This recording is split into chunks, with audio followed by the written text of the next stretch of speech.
Hello students, I am Gagandeep Kaur, TGT Math from Police Public School Mansa. Then today we will discuss exponent and powers.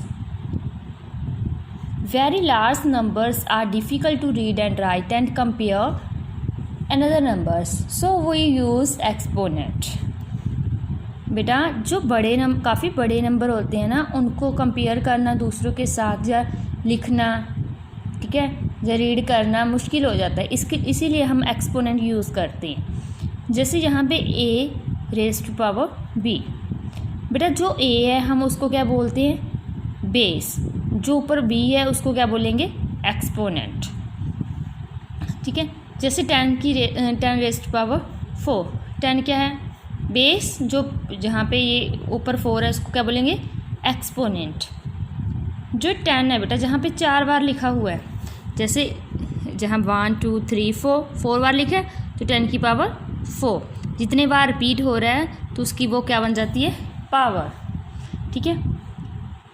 तो देखो बेटा exponent and rational numbers कैसे, यहाँ पे हम example देखो, यहाँ पे फाइंड द वैल्यू ऑफ 4/5। जहाँ पे रेशियो नंबर दिया हुआ है, इसकी पावर 3 दी हुई है, ठीक है। तो जहाँ पे एक्सपोनेंट 3 है बेटा, 4 के ऊपर भी 3 है, 5 के ऊपर, दोनों के ऊपर है ना, तो 4 को भी हम 3 बार लिखेंगे, 5 को भी 3 बार लिखेंगे। तो इन तीनों को मल्टीप्लाई की 64, इनको मल्टीप्लाई की 125। नेक्स्ट एग्जाम्पल देखो, इफ़ p = 2, p की वैल्यू आपको 2 दी हुई है, q की वैल्यू आपको 4 दी हुई है, then find the value of, तो p + q की पावर p, इसकी वैल्यू फाइंड करनी है। अगर ऐसा कोई सम आता है तो पहले यहाँ पे वैल्यूज़ पुट करो। p की वैल्यू कितनी है, 2, तो p की जगह पे 2 लिख लिया। q की वैल्यू कितनी है, 4, तो q की जगह पे 4 लिख लिया। तो इस p की वैल्यू कितनी है, 2 + 4 6, तो इसकी पावर कितनी है, 2, तो कितना आ गया, 36। देखो बेटा आगे है लॉज ऑफ एक्सपोनेंट। देखो लॉ क्या है, if x is a rational number, अगर x कोई रैशनल नंबर है, and m and n are whole numbers, m और n क्या है, होल नंबर्स है, देन x की पावर m मल्टीप्लाई x की पावर n। देखो बेटा जहाँ पे बेस सेम है, x दोनों सेम है ना, अगर बेस सेम हो, पावर्स डिफरेंट हो, बीच में मल्टीप्लाई हो, ठीक है, तो पावर्स क्या हो जाती है, प्लस। बेस सेम हो, बीच में मल्टीप्लाई हो, पावर्स क्या हो जाती है, सेम। जहाँ पावर्स क्या हो जाती है, प्लस, ठीक है। तो जहाँ पे देखो ये भी 2 है, ये भी 2 है, बेस सेम है, बीच में मल्टीप्लाई है, तो पावर्स क्या हो जाएंगी, प्लस। जैसे आप एग्जाम्पल और देख लो, 5 की पावर 2 × 5 की पावर 4। देखो बेस सेम है, बीच में मल्टीप्लाई है, पावर्स क्या होगी, प्लस, ठीक है। तो जहाँ पे 3 + 5 8, जहाँ पे 2 + 4 6। बेटा जहाँ पे बेस 5 है तो 5 ही रहेगा, तो आप जहाँ पे 5 लिखेंगे। देखो नेक्स्ट है second law, if x is a rational number, अगर x कोई रैशनल नंबर है, and m and n are whole numbers, m और n क्या हो, होल नंबर्स हैं, देन x की पावर m डिवाइड x की पावर n। देखो पहले मल्टीप्लाई थी, अब जहाँ पे बीच में क्या है, डिवाइड है। अगर जहाँ बीच में डिवाइड हो, बेस सेम हो, तो पावर्स क्या हो जाती हैं, माइनस।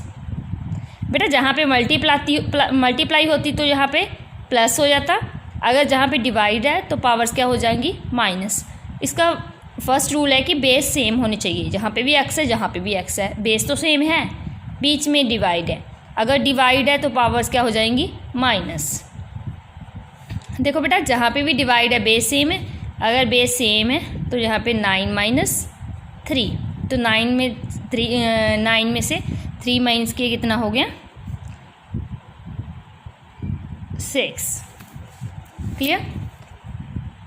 पहले में हमने किया था कि मल्टीप्लाई थी, पावर्स प्लस होगी, अब बीच में डिवाइड है तो पावर क्या होगी, माइनस। थर्ड लॉ है zeroes as exponent. Zero as exponent कैसे, if x is a rational number other than 0, then x की पावर 0 = 1।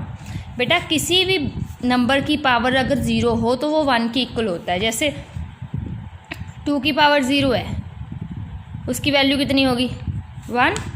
कितने बड़ा से बड़ा नंबर ले लो, जैसे 100 है तो 100 की पावर 0 है तो वैल्यू कितनी होगी 1। चाहे पूरे के ऊपर लिखा हो जैसे x + y + z की पावर 0 तो इसकी वैल्यू कितनी होगी 1। ठीक है बेटा, ऐसे आपका थर्ड लॉ है 0 एज एक्सपोनेंट। फोर्थ लॉ है बेटा power of a power, power के ऊपर पावर। बेटा देखो, if x is a rational number, अगर x कोई रैशनल नंबर है other than 0 and m and n are whole number, m and n क्या है होल नंबर है। ठीक है, तो दोनों की क्या हो जाएगी बेटा यहाँ पे मल्टीप्लाई, तो जो पावर्स है दोनों को क्या लिखोगे मल्टीप्लाई। ओके, जैसे 2 और 3 है, दोनों पावर्स हैं, बेस कितना है 2, पावर्स की क्या करेंगे 2 को 3 से मल्टीप्लाई की कितना आ गया 6। जैसे एक और एग्जांपल ले लो आप, जैसे 6 है, यहाँ पे 3 है और यहाँ पे कितना है 5। 6 बेस ऐसे ही लिखना है, 3 को 5 से मल्टीप्लाई की कितना आ गया 15। ओके बेटा, ऐसे करना है आपने। नेक्स्ट है बेटा fifth law, multiplying numbers with same powers. बेटा अगर पावर सेम हो, ठीक है, बीच में मल्टीप्लाई हो, ठीक है, तो क्या करना है देखो, पहले आपने किया था यहाँ पे बेस सेम थी, पावर्स डिफरेंट थी, ठीक है, तो आपने पावर्स प्लस कर दी थी, बट जहाँ पे तो बेस ही अलग अलग है, डिफरेंट है, तो पावर सेम है, तो क्या हो जाएगा दोनों की m है ना पावर, तो दोनों को बीच ब्रैकेट के लिख के ऊपर पावर m। जैसे x की पावर 4 y की पावर 4 है, तो x दोनों को बीच में लिख के पावर कितनी आ जाएगी 4। तो ये देखो 2 की पावर 4 है, जहाँ पे 5 की पावर कितनी है 2, 5 की पावर 4। देखो रूल वही हो रहा है ना, पावर्स क्या हैं सेम है, बेस क्या है डिफरेंट है, तो दोनों को बीच में लिखना है मल्टीप्लाई में, और ऊपर क्या बनेगी वही पावर। 2 को 5 से मल्टीप्लाई की 10, तो 10 की पावर 4। इट मीन्स कितनी जीरोस आ जाएंगी 4। देखो बेटा सिक्स्थ लॉ है dividing numbers with same powers. Divide करना है बेटा सेम नंबर, जहाँ पे की है सेम पावर्स की, तो for any non zero rational numbers x and y and for any whole numbers m।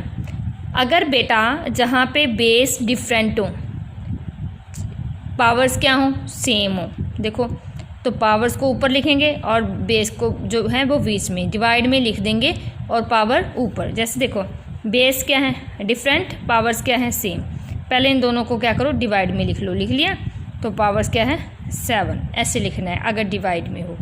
ठीक है, तो देखो बेटा ये तो आपके 6 लॉ थे। अब क्या है सम, देखो write the numbers and powers और exponential notation using prime factorisation. बेटा हम जहाँ पे एक्सपोनेंट में जहाँ पे आंसर लेके आएंगे, आपको जहाँ पे नंबर दिया हुआ है, ठीक है, तो सॉल्व कैसे करना है प्राइम फैक्टराइजेशन मेथड से। प्राइम फैक्टराइजेशन मेथड सभी को आता है। जैसे सबसे पहले देखो 2 पे जाता है, 5 जाता नहीं है, 4 जाता है, कितने पे 2 पे, 1 बच गया, किसके साथ लग गया 4 के साथ, कितने आएंगे 14, तो कितने 14 कितने पे आता है 7 पे। अब फिर 2 के टेबल पे जाता है, 2 कितने पे 1, 7 जाता नहीं है, 6 जाता है, 6 कितने पे 3 पे, 1 बच गया, वो 10 के साथ लग गया, कितना बन गया 5। ठीक है, अब पीछे 5 है बेटा, जा तो ये 3 के टेबल पे जाएगा, 3 पे जाता है, 13 जाता नहीं, 12 जाता है, 12 कितने पे 4 पे, 1 बच गया, इसके साथ लगा 15 जाता है, ठीक है 3 पे जा रहा है, 12 कितने पे जा रहा है 4 पे, 1 बच गया, 5 के साथ लगा आगे लगाना है, तो कितना बन गया 15 कितने पे 5 पे। 45 कितने पे जाता है, 45 कितने पे 4 जाता नहीं है, 3 जाता है, कितने पे 1 पे, जो इसके साथ 1 बचा था पीछे कितना लग जाएगा 15 कितने पे जाता है 1, 4 जाता नहीं है, 3 जाता है, कितने पे 1 पे, 5 इसके साथ लगा 15 कितने पे जाता है 5 पे, अब फिर 3 पे जा रहा है, कितने पे 5 पे, ये कितने पे जा रहा है 1 पे। देखो जहाँ पे लिख दो 2 कितने बार आ रहा है 2 बार, 3 कितनी बार आ रहा है 3 बार, और 5 कितनी बार आ रहा है 1 बार। 2 को 2 2 बार है तो 2 की एक्सपोनेंट स्क्वायर। 3 3 बार आ रहा है क्यूब। 5 कितने बार है 1 बार। ऐसे आपने एक्सपोनेंट में लिखना है बेटा। नेक्स्ट देखो बेटा स्टैंडर्ड फॉर्म। स्टैंडर्ड फॉर्म में हम कैसे लिखते हैं, आपको ये एग्जांपल दी हुई है, ठीक है। जब स्टैंडर्ड फॉर्म में लिखना है तो जहाँ पे क्या करना है, पॉइंट लेके आना है पहला नंबर छोड़ के। अगर मैं जहाँ पे पहला नंबर छोड़ के लेके आऊँ, देखो बेटा जहाँ पे लेके आऊँ, पहले ये देखो 1 2 3 4 5, इस जो जीरोज़ को अलग लिख लो। 10 की पावर 5 जो आगे वाला नंबर है उसको अलग लिख दो। क्लियर। पॉइंट हमने जहाँ पे लेके आना है बेटा। अगर मैं पॉइंट जहाँ पे लेके आऊँ, जहाँ पे, तो मुझे कितनी जीरो के साथ डिवाइड करनी पड़ेगी जहाँ पे लेके आने के लिए? 1 2 0 के साथ करनी पड़ेगी। तो 2 0 के साथ ही मैं क्या करूँगी, मल्टीप्लाई। तो मैंने यहाँ पे पॉइंट में एडजस्ट कर दिया बेटा, नीचे नहीं लिखा। ओके, तो देखो 1.28 ऐसी, ये बेस सेम है, पावर्स इनकी क्या हो जाएगी प्लस, यहाँ पे 2 है बेटा, तो 1.28 इंटू 10 की पावर 7। ओके, तो इसकी सेकेंड एग्जांपल देखो 168। फर्स्टली मैंने बोला है आपको कि ये आगे वाला नंबर आप ऐसे ही लिखोगे। जीरोज़ कितनी है 1 2 3 4 5 6 7, तो 10 की पावर 7, ठीक है। तो अब देखो पॉइंट हमने यहाँ पे लेके आना, पहला नंबर छोड़ के रखना है। तो नीचे कितनी ज़ीरो चाहिए हमें 2, तो 2 0 से क्या करोगे मल्टीप्लाई। जितनी ज़ीरो चाहिए उसके साथ डिवाइड, उसी के साथ मल्टीप्लाई। तो ये पॉइंट इसमें एडजस्ट हो गया, देखो पॉइंट बन गया, ठीक है। तो जहाँ पे 10 की पावर कितनी थी 7, तो 10 की पावर कितनी है 2, तो दोनों को क्या करेंगे प्लस, 7 + 2 9। ऐसे आपने स्टैंडर्ड फॉर्म में करना है बेटा। ओके, तो जनरल फॉर्म और यूजुअल फॉर्म एक ही होती है। पहले जनरल फॉर्म में आपको दिया हुआ था, स्टैंडर्ड फॉर्म में आपने आंसर देना था, ठीक है। अब आपको स्टैंडर्ड फॉर्म में यहाँ पे लिखा हुआ है, जनरल फॉर्म में आपने आंसर देना।